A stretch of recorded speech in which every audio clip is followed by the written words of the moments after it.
بسم الله الرحمن الرحيم.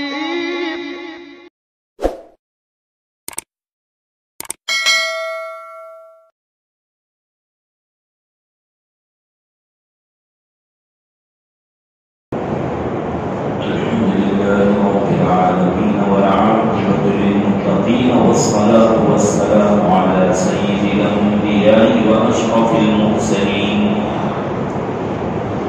محمد وعلى آله وأصحابه أجمعين. ونعوذ بالله من شرور أنفسنا ومن سيئات أعمالنا. من يهده الله فلا مضل له ومن يضلله فلا هادي له. ونشهد أن لا إله إلا الله وحده لا شريك له.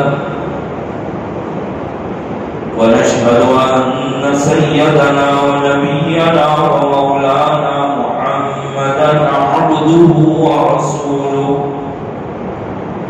صلى الله تعالى عليه وعلى آله وأصحابه وأزواجه وأتباعه وبارك وسلم تسليما كثيرا.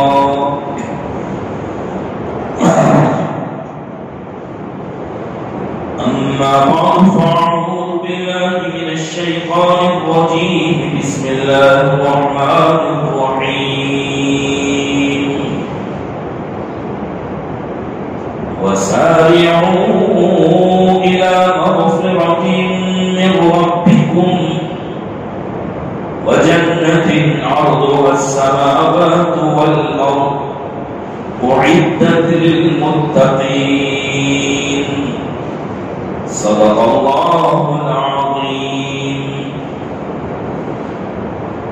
وقال النبي صلى الله عليه وسلم: اللهم بارك لنا في رجب وشعبان وبلغنا رمضان.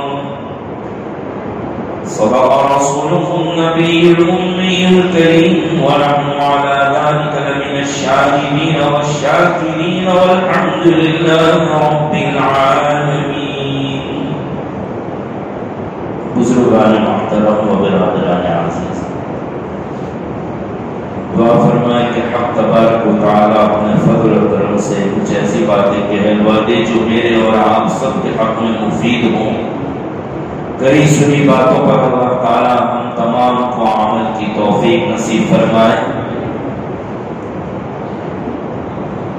قرآن کریم کی ایک آیت پاک تلاوت کی جس میں اللہ تعالی ارشاد فرما رہے ہیں کہ وَسَارِعُوا إِلَىٰ مَغْفِرَةٍ مِّن رَّبِّكُمْ. یہ لوگوں دوڑو، جلدی کرو اپنے رب کی مغفرت کی طرف اور اس کی جنت کی طرف جس کی وسعت یعنی جس کی لمبائی اور چوڑائی آسمان اور زمین سے بھی زیادہ، جو تیار کی گئی ہے متقین کے لیے. دیکھیے یہ ایام اور یہ وقت اور جو دن چل رہے ہیں بڑے بابرکت کی، بڑے مبارک ایام. رمضان المبارک بہت ہی قریب ہے. رمضان کی تیاری کے لیے ایک مسلمان کو بہت جلدی کرنی چاہیے. جو پورا کے پورا مہینہ عبادت کا ہے، نیکیوں کا ہے، دعا کی قبولیت کا دعا مہینہ ہے، وہ مہینہ کہیں ضائع نہ ہو جائے، بیکار نہ ہو جائے، ہم سے فوت نہ ہو جائے، چھوٹ نہ جائے.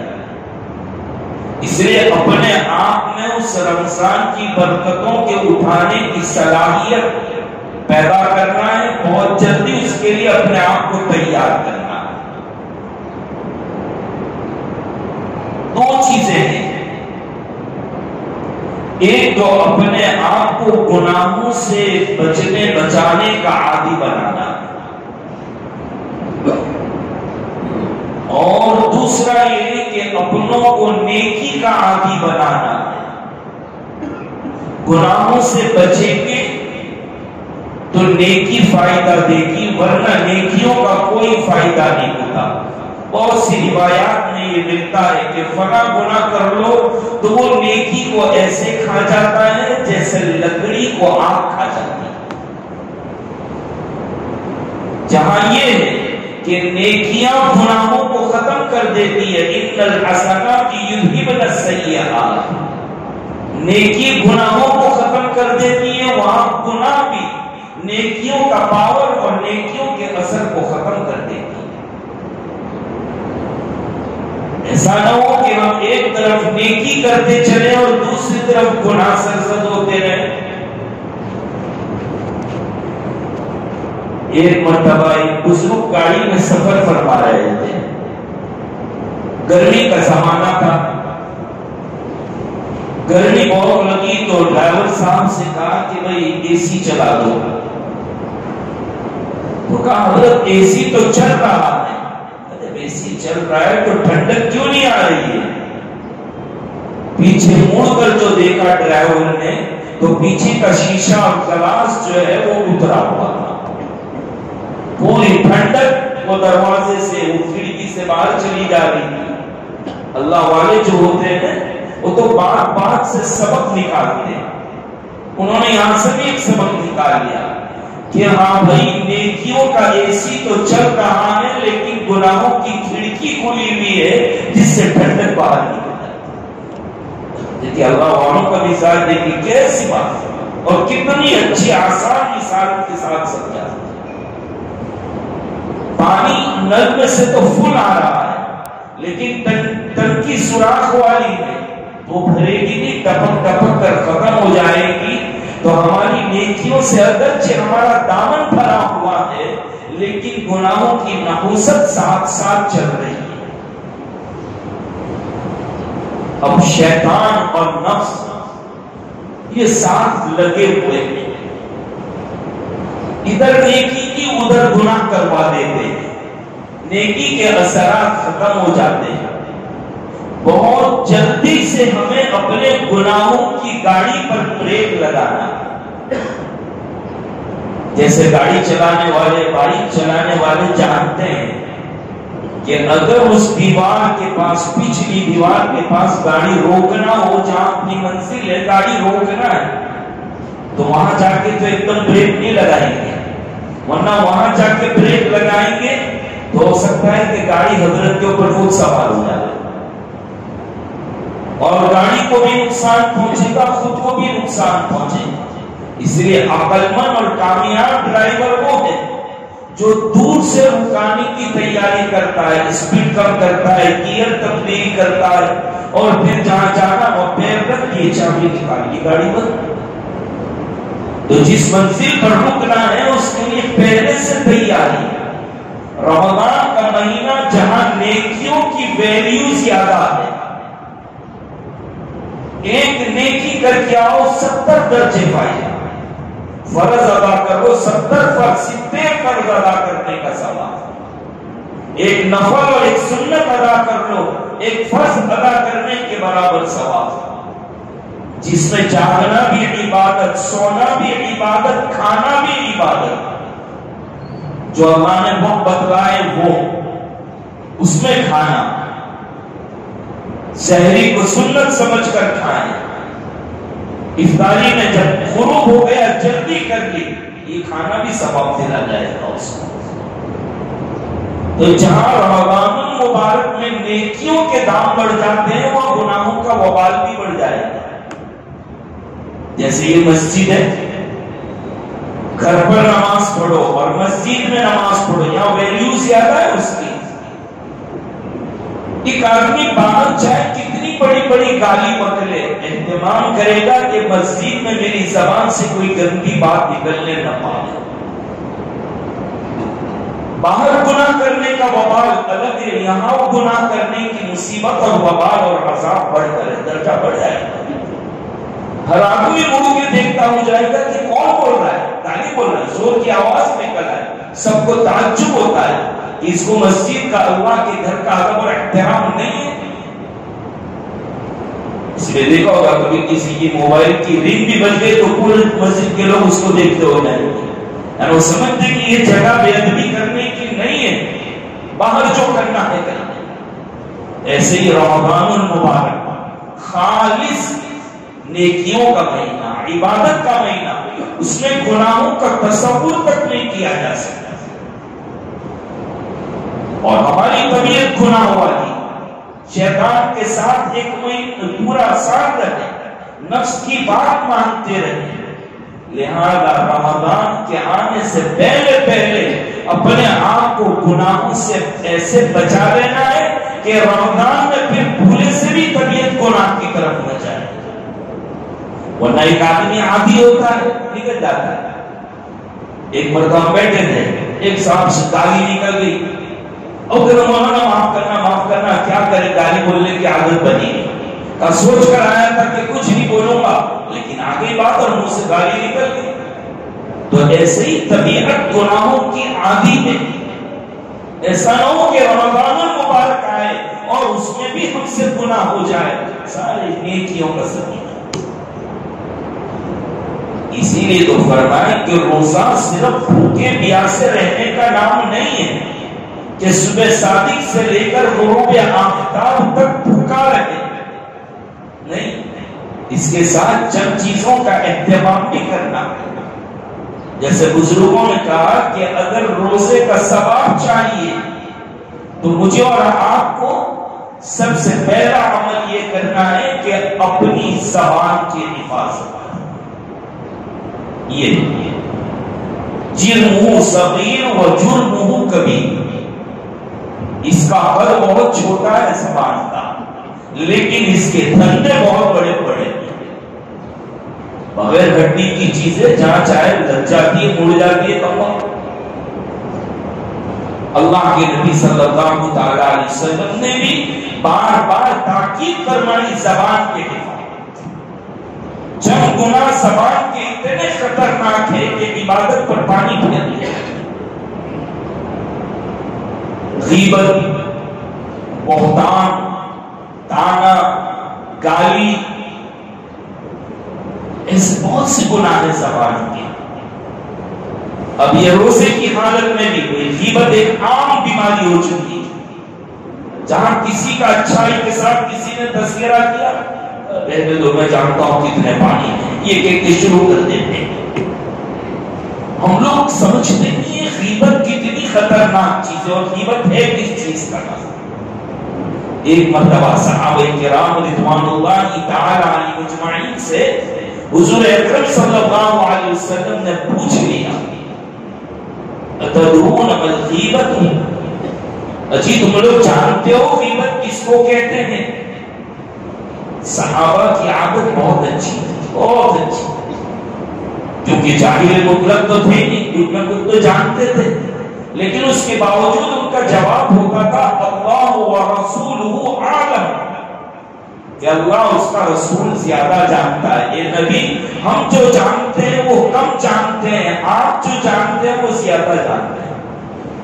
علماء کے پاس بیٹھنے کا ادب بھی یہی ہے، علمی مجالس میں بیٹھنے کا ادب ہی یہ ہے کہ جب ان کے سامنے جاؤ تو ان کو مت بتلانے لگو، بلکہ وہ جو بتلائے اس کو سنو۔ لیکن ہماری یہاں مصیبت یہ ہے کہ ہر آدمی اپنے آپ کو مولوی سے بھی بڑا عالم سمجھتا ہے، اور جائیں سی بات آئے تو مولانا کو مسئلے بتلانا وہ شروع کر دیتا ہے۔ دیکھیے صحابہ، بڑے بڑے اجل صحابہ بیٹھے ہوئے، جواب دیا اللہ و رسول عالم، اللہ اس کا رسول زیادہ جانتا ہے۔ اللہ کے نبی نے فرمایا صلی اللہ علیہ وسلم، کسی کی پیٹھ پیچھے ایسی باتوں کا تذکرہ کرنا کہ اگر اس کے منہ پر کہیں جائے تو وہ ناراض ہو جائے، تکلیف پہنچے اس کو۔ دیکھو صحابہ نے میرے اور آپ کے دل والی بات کا سوال بھی کر لیا۔ آپ سے کیا سوال کیا؟ اللہ کے نبی ہم وہی برائی کریں جو اس میں موجود ہو تو ہم بھی کہتے ہیں مجھے جھوٹا بولنے کی عادت نہیں ہے، میں تو وہی بولتا ہوں جو اس کے اندر ہے. یہ ہم لوگوں بھی آپس پہلے بات لیتے ہیں کہ مجھے غلط بولنے کی عادت نہیں ہے، میں وہی بولتا ہوں جو وہ اس کے اندر ہے. آقا نے فرمایا اسی کا نام غیبت ہے، اسی کا نام غیبت ہے. کسی کے اندر جو برائی ہو اس برائی کو اس کی پیٹھ پیچھے بولنا، اسی کو غیبت کہتے ہیں. اور یہ غیبت کا وبال کتنا بڑا ہے، کتنا بڑا وبال ہے. ہمارے حضرت مولانا احمد علی لاہوری رحمۃ اللہ علیہ فرمایا کرتے تھے کہ بھائی غیبت کرنا ہو تو ماں کی کر لے. ایک صاحب نے پوچھا کہ حضرت ماں کی غیبت کیوں کرو؟ کہا یہی پوچھوانا تھا مجھے. ماں کی غیبت؟ کہا ماں کے احسان ہے کہ نہیں تجھ پر؟ کہا بہت احسان ہے. ماں کو کچھ دیا ہے آج تک؟ کہا نہیں میں احسان کا حق ادا نہیں کر سکتا. کہا جب تو غیبت کرے گا تو تیری نیکیاں تیری ماں کے پاس چلی جائے گی. اچھا ہے تیری نیکی تیری امی کے پاس چلے تو کائی کو نیکی دوں؟ اب بے وقوف، قیامت کے دن تو یوم یفر المرء من اخیہ و امہ و ابیہ و صاحبتہ و بنیہ. ماں کو دیکھ کر بھاگیں گے، باپ کو دیکھ کر بھاگیں گے کہ کہیں نیکی کا سوال نہ کر دے، ایک نیکی نہیں مانگ لے. اور دنیا میں بھی تم کسی کو نیکی اپنی دینے کے لیے تیار نہیں ہے. تم جب غیبت کرو گے کسی کی، عام طور پر اسی کی کرو گے جس سے بنتی نہیں ہے، جس سے تمہارا دل ناراض ہے، اسی کی کرو گے تو تمہاری نیکیاں خود بخود اس کے پاس چلی جائیں. کیا ہم نیکی دینے کے لیے تیار ہے؟ اتنی سی چھوٹی سی بات، کسی کی بھی برائی اس کے پیٹھ پیچھے کی تو ہماری نیکیاں نکل کر اس کے پاس چلی جائیں. اور علماء نے لکھا ہے کہ مسئلہ بڑا سنگین ہے، یہ حقوق العباد میں سے ہے. جب تک سامنے والا معاف نہیں کرے گا یہ معافی نہیں ہوگی، اللہ کیا وہ حق دعوے دار ہو جائے. ہمارے معاشرے میں اس کی کوئی وہی نہیں. ہمارے حضرت تھانوی رحمۃ اللہ علیہ نے فرمایا ہے جس کی غیبت کی اس کو خبر پڑ چکی ہے تب تو ڈائریکٹ معافی مانگنا ضروری، اور اگر اس کو پتہ نہیں چلا ہے ابھی تو بس ایسے ہی دعا کر کے معافی مانگ لو، اللہ تعالیٰ سے معافی ہو جائے. اور بڑی بات ہے عام لوگ اس بیماریوں میں مبتلا ہے غیبت کی. غیبت اللہ کے نبی صلی اللہ تعالی علیہ وسلم کے پاس کئی مرتبہ آپ نے فضائل رمضان میں روزے کی فصل میں یہ حدیث سنی ہے، یہ واقعہ سنا کئی مرتبہ تعلیم میں کہ دو عورتوں کو لایا گیا، روزہ بہت لگا تھا، بے چینی کی کیفیت تھی. ایک برتن دیا گیا تو کہا کہ کیا کرو اس میں. جب انہوں نے کہہ کی تو کچے گوشت کے ٹکڑے اور کچا خون نکلا ہے. کسی کی برائی کی تھی، کسی کی غیبت کی تھی. تو روزہ جو لگتا ہے کوئی لگنے کی چیز نہیں ہے. ذرا سوچو بزنس کی سیزن ہوتی ہے تو آدمی کب کھاتا ہے؟ نہ کھانے کے ہوش رہتے ہیں، نہ پینے کا ہوش، نہ استنجا کا تقاضا ہوتا ہے. 12 گھنٹے 24 گھنٹے انسان نکال دیتا ہے ایک بزنس کی وجہ سے. تو ایک بندہ اللہ کے لیے بھوکا اور پیاسا رہے اور اس کو بے چینی کی کیفیت ہو، یہ ہو نہیں سکتا. روزہ لگنے کی چیز نہیں ہے، لیکن جب لگتا ہے تو سمجھے کہ یا تو زبان سے کوئی گناہ نکلا، اس کی ناموزت، یا تو گالی، یا تو غیبت، یا تو طعنہ، یا تو کسی کا دل دکھایا ہے، کسی کو ستایا ہے، تو روزہ لگے گا. آنکھیں غلط جگہ پر استعمال ہوگی تو روزہ لگے گا. یہ سائلنٹ کلر ہے، آنکھوں کا گناہ سائلنٹ کلر. اتنا عام گناہ ہے یہ، اور اتنا لوگوں نے اس کو ہلکا سمجھا ہے، لیکن انجام کے اعتبار سے بڑا خطرناک ہے بد نظری. ہمارے اکابرین، ہمارے بزرگان دین، عارفین خوب اس پر توجہ دلا رہے ہیں، اپنی نظروں کی حفاظت کرو، راستے میں روڈ پر بھی اور موبائل کی اسکرین پر بھی ایسی کوئی غلط چیزوں پر نظر نہ پڑے، ورنہ کچھ گناہوں کا اثر خاص نیکیوں کے سلب کرنے کا ہو جاتا ہے۔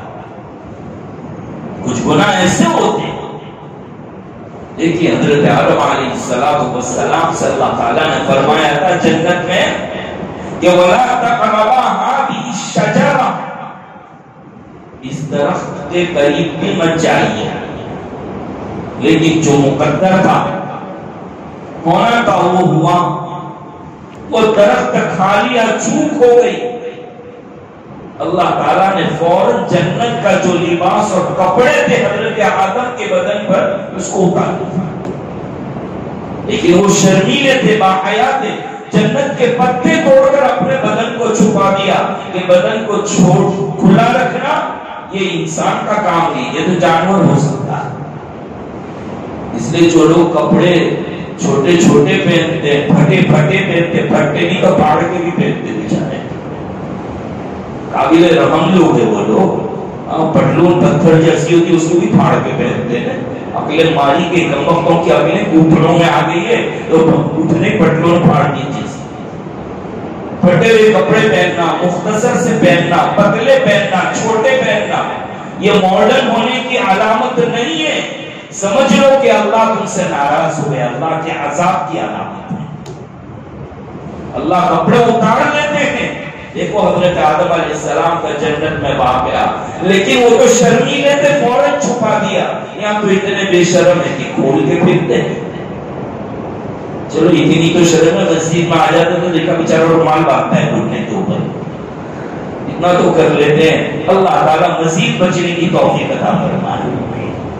تو اسی طرح بد نظری اس کا خاص گناہ کا اثر یہ ہے، کچھ لوگوں نے نقل کیا ہے، عارفین نے بتلایا ہے، اللہ سب سے پہلے قرآن شریف کی تلاوت کے جذبات ختم کر دیتے ہیں، قرآن کی تلاوت کا شوق ختم کر دیتے ہیں، انسان کہنے لگتا ہے کہ فرصت نہیں ملتی، کیا کروں، تلاوت کرنے بیٹھتا ہوں اور گھبراہٹ بہت ہوتی، وقت نہیں ملتا، ارے گیم کھیلنے کا وقت ملتا ہے، اونٹوں پر بیٹھنے کا وقت ملتا ہے، چائیوں کی دکانوں پر جانے کا وقت ملتا ہے، وقت نہیں ملتا تو صرف قرآن شریف کی تلاوت کا ٹائم نہیں ملتا؟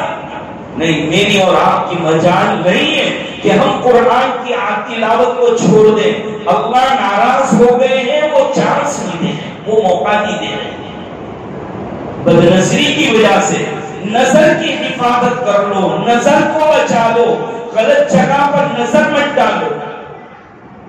نظر کے باب میں تو قرآن کریم نے اتنی بڑی بات کہہ دی، ان اللہ یعلم خائنۃ الاعین، اللہ نظروں کی خیانت کو جانتا ہے، تم سمجھتے ہو کوئی نہیں دیکھتا، تم چھپ چھپ کر دیکھتے ہو، یہ خیانت، تم تو سمجھتے ہو میں آڑ لے کر دیکھ رہا ہوں، کوئی نہیں دیکھتا، لیکن دیکھو فرما خائنۃ الاعین، جانتا ہے وہ اللہ، وما تخفی الصدور، تمہارے سینے اور دل کی بھی کوئی بات اس سے چھپی بھی نہیں، کس سے چھپاؤ گے؟ بد نظری عام گناہ ہو چکا ہے، جوانوں ابھی سے اپنے آپ کو بچاؤ، اپنی آنکھوں کو کنٹرول میں کرو، اس پر وعدہ بھی تو بہت بڑا ہے کہ بد نظری سے بچنے پر اللہ ایمان کی خاص قسم کی لذت اور حلاوت نصیب کرے۔ اور ہمارے جن دوستوں نے ہم سے جب یہ بات کہی کہ مولانا بہت تمنا ہے کہ کچھ قرآن شریف روزانہ پڑھا کروں، جب ان کو یہ علاج بتلا دیا کہ پیارے نظر کو بچا لے، نظر کی حفاظت کر لے، ہفتے میں آ کر کہنے لگے کہ اللہ ایک پارے سے 3 پارے کی توفیق ہو گئی، ایک پارے سے 3 پارے پڑھ رہا ہوں، اب قرآن کریم پڑھنے کے وقت نیند بھی نہیں آتی، مزہ آتا ہے، تو روزہ اس کا پاور بھی، اس کا اثر بھی ختم ہو جائے گا اس بد نظری کی وجہ سے۔ زبان کی حفاظت، نظر کی حفاظت، کان کی حفاظت، نہ گالی سنے، نہ غیبت، نہ گانے، اپنے پورے بدن کو گناہوں سے بچانا ہے، اور خاص کر کے پیٹ کو حرام لقمے سے۔ حرام لقمہ پیٹ میں جب جاتا ہے اللہ نیکی کے جذبات ختم کر دیتے ہیں۔ کتنا بھاری انداز ہے قرآن کا۔ فرمایا یا ایھا الرسل کلوا من طیبات ما رزقناکم، مجھے اور آپ کو خطاب نہیں کیا، نبیوں کو اور رسولوں کو کہا، اے نبیوں اے رسولوں پاکیزہ کھاؤ اور نیک اعمال کرو۔ علماء مفسرین کہتے ہیں کہ اگرچہ رسول کو کہا لیکن مسئلے کی اہمیت کو سامنے رکھتے ہوئے رسول کو کہہ کر امت کو سنایا جا رہا ہے۔ کلوا من طیبات، اچھا کھانا کھاؤ گے، پاکیزہ حلال کھاؤ گے، طبیعت نیکی کی طرف چلے گی، حرام لقمہ جائے گا، نہ دعاؤں کی کیفیت پیدا ہوگی، نہ دعا قبول کی جائے گی۔ حدیث شریف آتا ہے کہ ایک بندہ چتڑے حال، پرانے حال، کسی کو بھی رحم آ جاوے، بیچارہ وہ دعا مانگتا ہے، فَأَنَّىٰ يُسْتَجَابُ لَهُ، کیسے اس کی دعا کو قبول کروں؟ مَطْعَمُهُ حرام، مَلْبَسُهُ حرام، مَشْرَبُهُ حرام، کہ اس کا لقمہ حرام، اس کا خون حرام، اس کے کپڑے حرام۔ روزے کا ثواب چاہتے ہو اپنے لقمے کو حلال کر لو، نگاہوں کو بچا لو، کان کو بچا لو، زبان کی حفاظت کر لو، اور گویا اپنے پورے بدن کو گناہوں سے روکنا ہے، تب جا کر روزے کا ثواب ملے گا۔ اور یہ ابھی باتیں سن کر نیکی کے جذبات آئے کہ مجھے ایسا کرنا ہے، لیکن باہر جیسے نکلے کہ فوراً شیطان کہے گا ابھی نہیں، بعد میں کریں گے، ابھی تو رمضان کو بہت دیر ہے، ابھی تو بہت دیر ہے۔ نیکی کے جذبات اللہ کے مہمان۔ آخری بات سنو، میرے اور آپ کے گھر پر چلچلاتی تیز گرمی میں کوئی آدمی ہمارے کام کے لیے آئے، ہمارے گھر پر مہمان آئے، ہم پانی کا بھاؤ نہ پوچھے، دروازہ نہ کھولے، اندر سے جواب دے دے، کیا دوسری مرتبہ کوئی ہمارے گھر پر آئے گا؟ کبھی بھی نہیں آئے گا کوئی۔ ایسی نیکی کے جذبات اللہ کی طرف سے مہمان ہے، اگر ہم نے اس کی قدر نہیں کی پھر یہ جذبات نہیں آنا۔ اللہ کی سنی باتوں پر مجھے اور آپ تمام کو عمل کی توفیق نصیب فرمائے۔ وآخر دعوانا الحمدللہ۔